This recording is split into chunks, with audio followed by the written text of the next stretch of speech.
Hello there, everybody. I'm mrgameandpie, and welcome back to Let's Play Sonic Mania. I've played through the game as Tails at this point. While Knuckles does have some differences in his story and levels, I have brought a friend along to spice things up for whenever things aren't different. Which is unfortunately often. Hello, everyone. I'm AustinOnSugar, and I happened to freak out about this game while playing as Sonic. So we thought, yeah, why not? If I played Sonic, Thomas played Tails. Let's get together, and together we can play Knuckles. Or whatever. Yeah. It's a shame I can't be player 2. And yeah. there's no Knuckles in Knuckles mode. Actually, there is. It's beautiful. But yeah, this is still mostly blind. I mean, this is totally new. Actually, this is a completely different Green Hill Zone. What the heck? Something I really like about this is they seem to take a large amount of inspiration from Mushroom Valley, actually, with how to design Knuckles in general. Because, like, how do you word this? Like, because they start in a different place, that means that at least the opening of Green Hill here, which is, I believe, at least all of Act 1. I don't remember, actually, but that's okay. Austin, didn't you just play Knuckles' story? Oh, I just played the last 2 zones today, but I played him yesterday, and you know how my memory is. I know that somewhere you're gonna cross over, but I think it's different for long enough. Ah, here we are. There we go. But it's like in a really smooth way so that you're not gonna notice the difference. Much like Mushroom Hill. But it was a nice way to sort of teach people and force people to understand how Knuckles controls, which is something that Mushroom Hill did. And this sort of plays into what this game did for me, which is it caused me to appreciate Knuckles' playthrough of Sonic 3 more. Yeah? By emphasizing what makes Knuckles stand apart from Sonic and Tails, it allowed me to better view whatever the proper term is for it. I guess just why Knuckles exists and why he's so different. You know, lower jump, slightly lower speed. That to me is so interesting now going back, because if Knuckles controls just that little bit differently, that means you can't rely on the same tricks to get you through that Sonic and Tails can. But to boot, he's got the gliding and the climbing. This might explain why I don't play as Tails that often, because Tails doesn't really have a down to him. He's just that good. I love playing as Tails. Yeah, I don't blame you. But that's the thing for me. He's too good. That's why I played as Tails. The reason I always play as Sonic is just because, to me, Tails is too overpowered. I don't feel like I'm getting a proper gaming experience because Tails is just that good. Yeah. And you see, I'm the guy whose favorite series is the Kirby series, so I love being overpowered. And again, that's always designed around you being overpowered, and the experience is supposed to be very easy as a result. Yes. Something that's not easy is bosses as Knuckles, even when you're invincible. I mean, that was pretty easy. I mean, fine, okay, when you're invincible, it's really easy, but... I feel like that invincibility lasted longer than it normally does. I feel like they did that on purpose because obviously if you're gonna get the invincibility to go into the boss, they may extend it just a bit. Because having it run out when you can't hear the music would be kind of cheap. Yeah, I feel like they did that in the original Sonic the Hedgehog as well, because the boss of the original Green Hill Zone, you could also get an invincibility box before that one too, which is a nice that one always felt like that lasted a really long time as well. I only just realized I can't say which is a nice reference to anything you say, because that will literally be all I say for the rest of this LP. Oh boy. A nice reference. This is also a nice reference. Hey, that's a nice reference. Yeah, that's a nice that's it. That's all I'm gonna do. Well, don't worry. Not everything I say will be references. Sometimes I'll say memes. Well, aren't memes really just cultural references when you think about it that way? No, they're definitely completely unique that have never been used before. That's what makes them memes. Here's the hand knuckles bit. This is what I had in mind. It's stuff like that where like it's a gliding bit. That's exactly what Mushroom Hill always did. Yeah. Plus more water. I like more water. Although that doesn't physically make any sense because the water should be pouring out of that side door, but whatever. Yeah, you know, that's the thing, is that all these hill zones, you know, Green Hill Zone, Emerald Hill Zone, they typically have waterfalls and stuff in the background, but water rarely ever played into the actual level design at all, except in perhaps Sunset Hill Zone of Sonic Advance 3. I think there was a little water in, what is it called? Leaf Swirl? Leaf Forest? Whatever the Sonic 2 one was? I seem to recall. Leaf Storm? Leaf Storm was Rush, I'm pretty sure, right? Yeah, it was Rush. Okay, whatever the opening stage of Advance 2 was, I seem to recall having little puddles of water. Just like Tropical Resort in Colors DS had a little bit of water. The only one that really stands out to me is I think it's either Chaos or Triple Trouble had a lot of water in their opening zone, and I never liked that. I see. Also, this boss is actually really easy. They made his legs not hurty, and that bothers me immensely. When you figure that out, the boss takes like 0% effort. I mean, that goes for a lot of the game, which, I mean, that's Sonic, you know, learning the stages. Yeah. Not exactly memorization, because I hate when people call this, like, just a memorization platformer, but there is a sense of, you know, the better you do, or the better you gotta know learn the stages. rules, Yeah. not necessarily you don't necessarily have to learn every single pixel of the world like in something like Battletoads, but you need to learn the rules of the world, which generally stay consistent after you have learned them. And part of the fun of smart level design is that oftentimes you just sort of catch what's coming up ahead simply because you feel it. Like, all throughout my first playthrough, and especially during my second playthrough when I had caught exactly where the Mania designers are coming from, I could go completely different pathways, but I had an idea of, you know, there's probably gonna be a jump I'm gonna have to look for up ahead. Or, I'm probably getting near the boss now. Or, I bet that there's a secret hidden here. And it's not like that makes it less interesting. Like, the way I just worded that, it makes it sound like the game's really predictable. But yeah. For me, it takes on a sort of life of its own where you can play the game and it means something very significant to you to simply be able to follow the designer's logic a lot of the time. And it plays a lot to the strengths of Sonic, I'd say. And this game probably, since it's made by fans for the fans, or by the Mania for the Mania, for those of you into catchphrases, this game really does feel like it's lending itself to that pretty well. You know what the designers are thinking, so you follow the designer's line of logic and usually end up in the right place. Yeah. And, you know, that's what I'd like to call a well-designed video game. Yeah. Well, again, it depends on what the game's going for. I've played games that are specifically designed to never have a good idea of what the designers are going for. Dark Souls, for example, they always set up points where the enemies will attack you in ways that they shouldn't be able to, simply because most people are reliant on that, you know, learning patterns and all that fun stuff. So yeah, I like the fact that also Sonic that section right there was like way easier as Knuckles. Oh yes, absolutely. You don't say. Just climb. It's even easier as Knuckles than it was as Tails. Yeah, Tails would have to navigate a bit more, else he'd be crushed. Meanwhile, I get crushed there just by going there. God, yeah. Was, Don't worry, Austin. I got crushed there too. Thank you. I know that you haven't seen any of my episodes yet. I feel a little passive aggressiveness there. Even though I have 3 episodes up right now. And they're just waiting for you to go listen to them, Austin. Go there now. This boss. Well, yes. I don't know how to feel about this because I could have sworn it looks like it's built to be a reference to the interesting glitch trick. It's not a glitch. It's a trick. Where Sonic's spines actually dispel the balls, because whenever in what? In Sonic 2, when you go up against the chemical plant boss, Eggman scoops up all the water from chemical plant and then he dumps it on you. If you duck as Sonic, when the gook hits his spines, it just disperses. But if you duck as Tails, he will take damage. So it's a totally conscious decision that Sonic is specifically immune to stuff getting dumped on him because he's got spinies.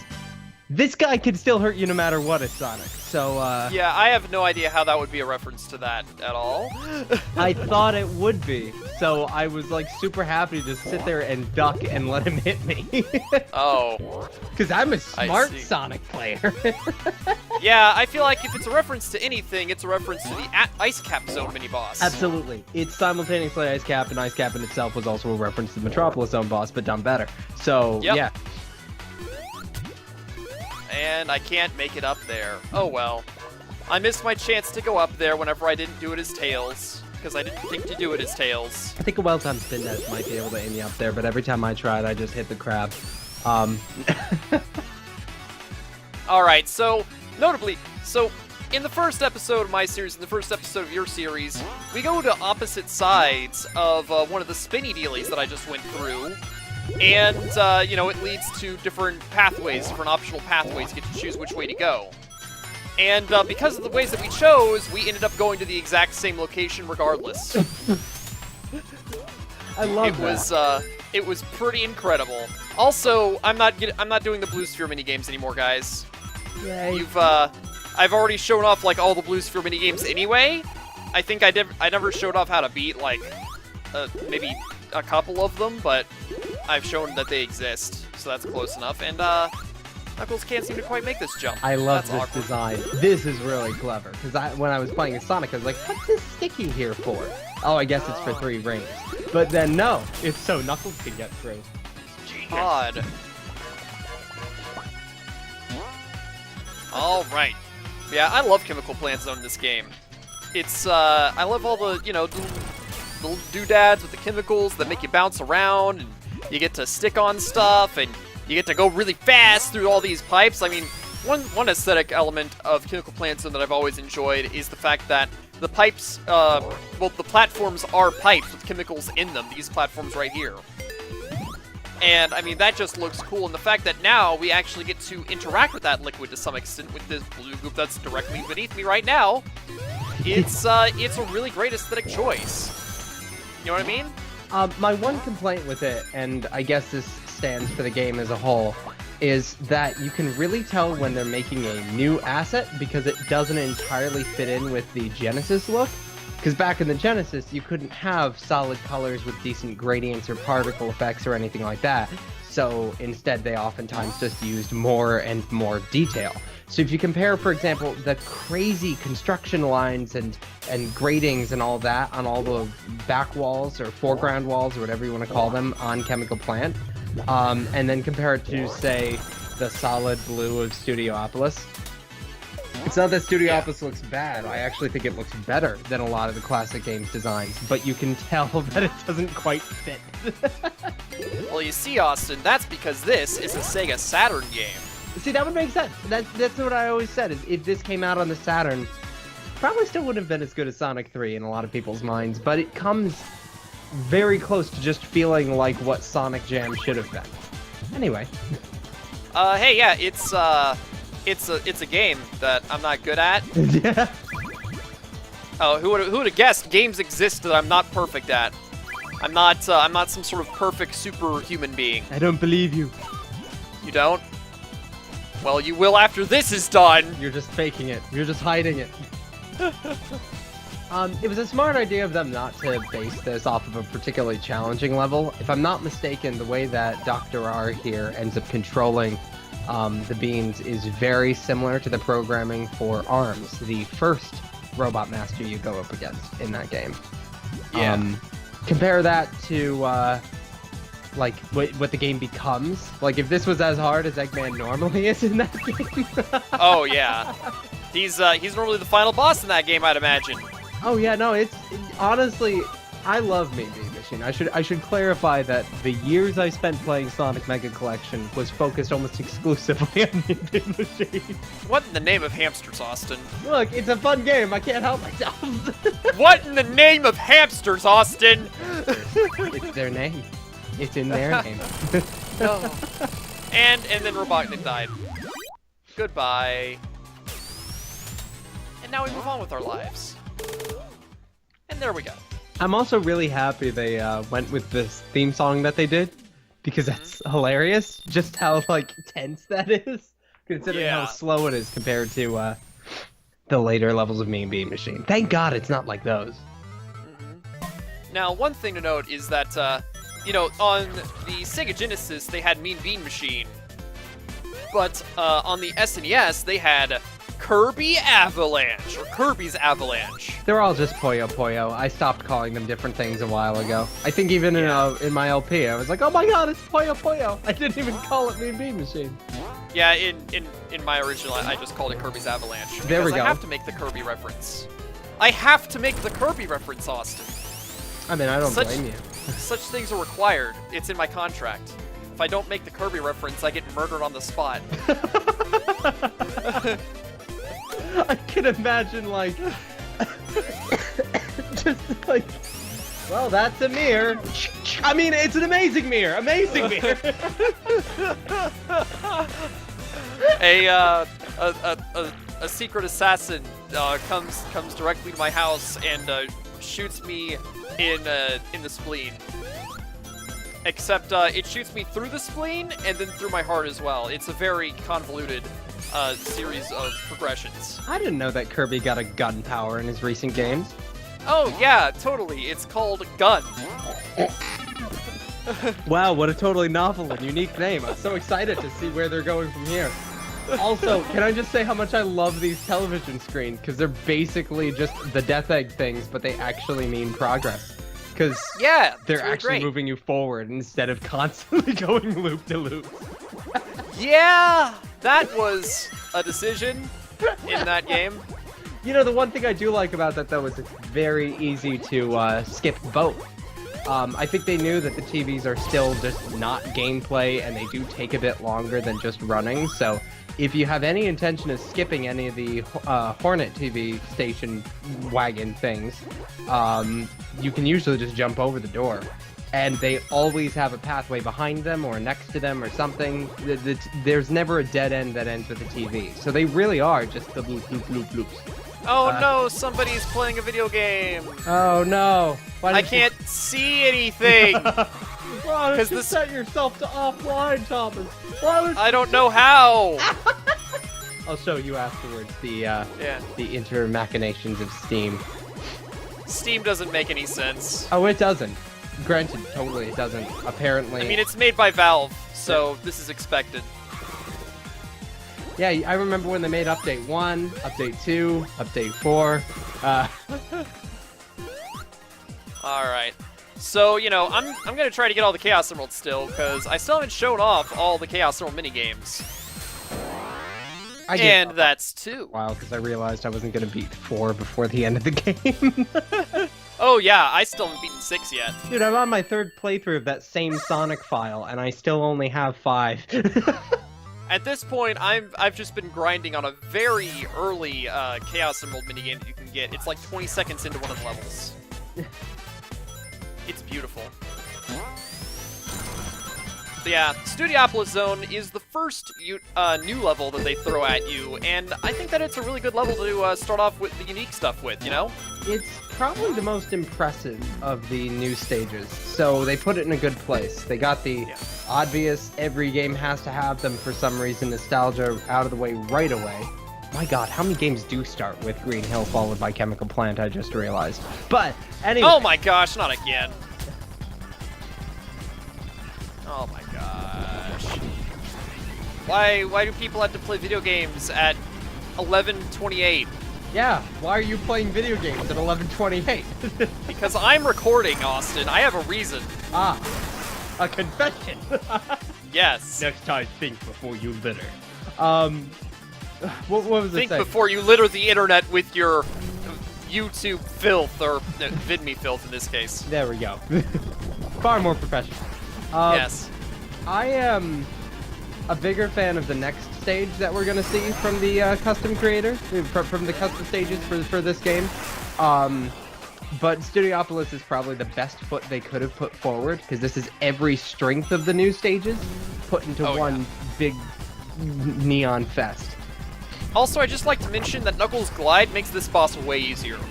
Oh yeah, absolutely. His glide makes a lot of things that were really difficult easier, but his jump obviously makes a lot of things that were easier harder.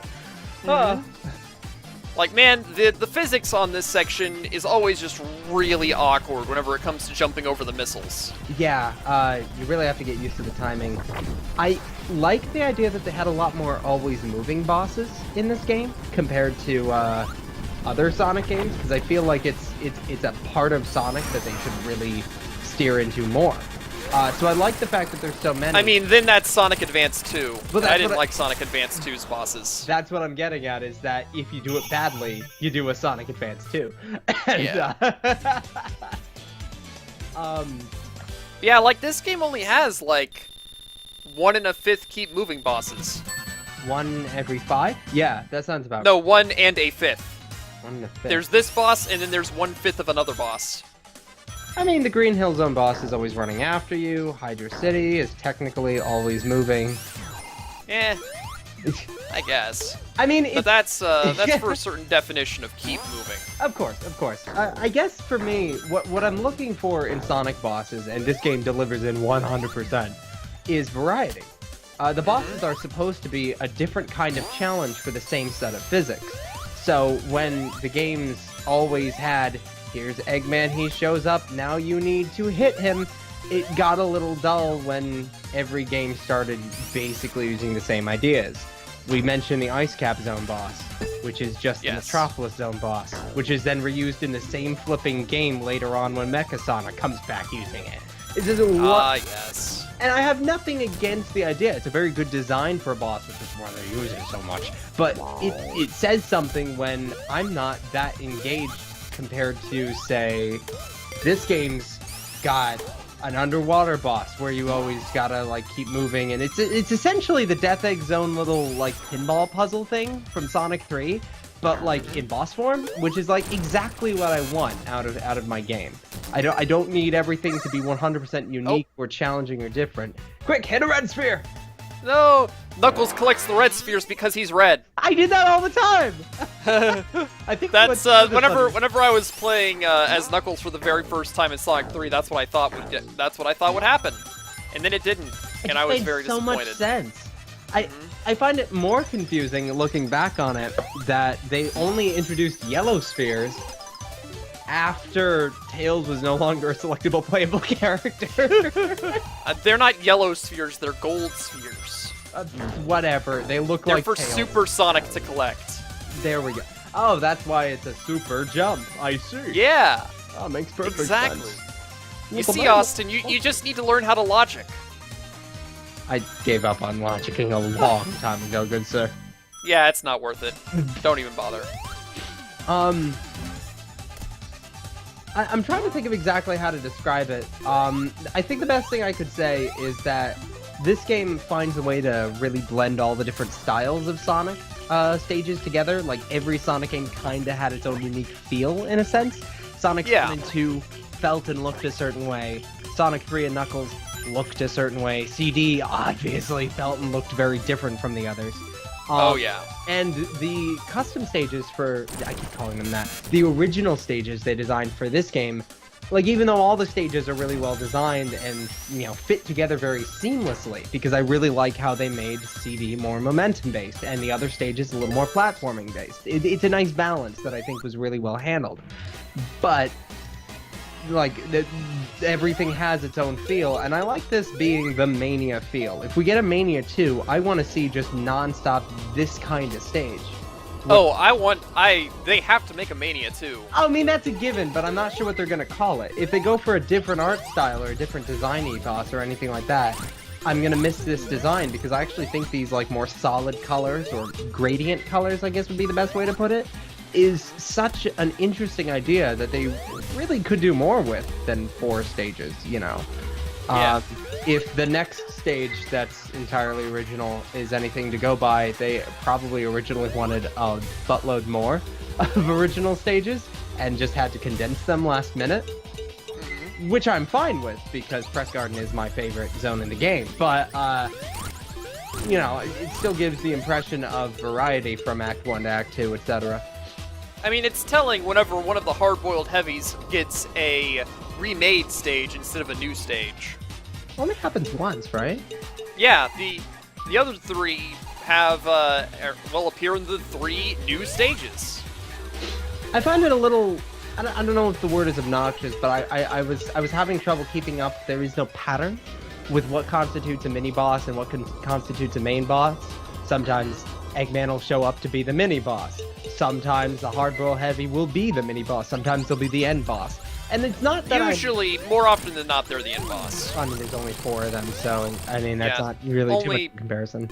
Only one of them is a mid boss. Which is sad because he's my favorite. Yeah. Actually, my favorite is Yomu. Oh, well, okay, yes. She is fantastic as well. You know what? I like all of the hard-boiled heavies, except the one riding Jimmy the Motobug. Screw it. Yeah, that one is not interesting. Actually, I figured out how to do it, like, earlier today. There's a trick to it. But, I don't think we'll have to deal with that too much. I think you know what you're doing, at least, whatever. But, I know how to play a video game. That... Exactly. Good. At least hopefully I know how to play a video game. Usually I do. Unless it's Toho. Then I kind of forget how to play video games. No, I do the same, trust me. Austin, you've never even remotely played Toho. No, exactly. I have not risked such a danger.